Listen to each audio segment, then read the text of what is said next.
Caucus family a better place for David Cunliffe. Order. Question number 2, Honourable Kate Wilkinson. Thank you, Mr Speaker. My question is to the Minister of Finance. How is the government's economic program helping to control the cost of living for New Zealand families?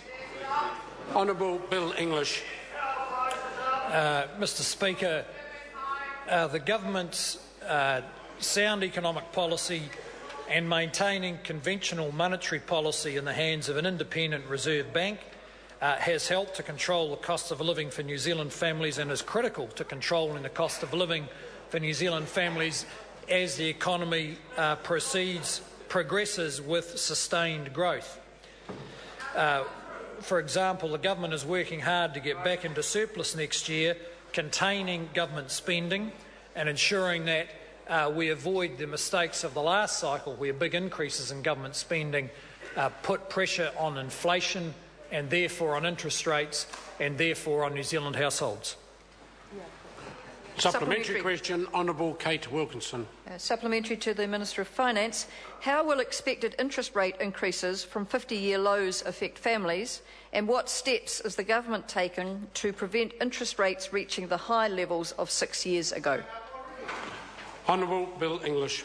Well, Mr Speaker, given that interest rates have been at 50-year lows, it was inevitable that they would increase at some stage back to what has been the more normal levels for the New Zealand economy over the last 30 years.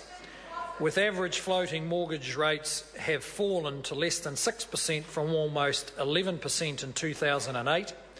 Economists now expect that rates could rise by around 2 percentage points back to more normal levels. But they do not expect rates to increase to anywhere near the levels of 6 years ago.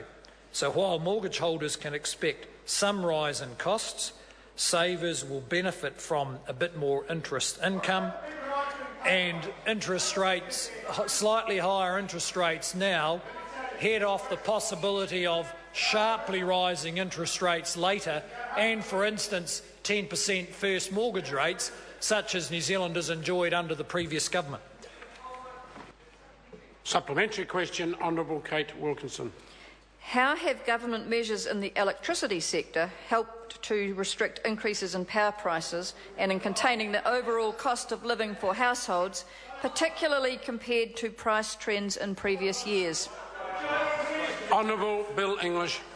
Well, Mr Speaker, we need to keep in mind the proportion here that electricity prices represent of New Zealand household costs. In the Consumer Price Index, the electricity sector represents 4% of the cost of living of households.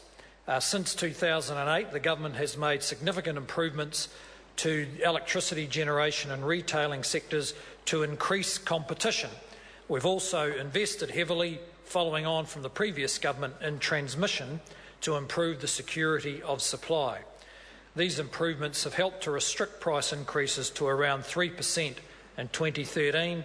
This compares to a 7% increase in electricity prices in 2006, a 6.5% increase in 2007 and almost 8% increase in 2008.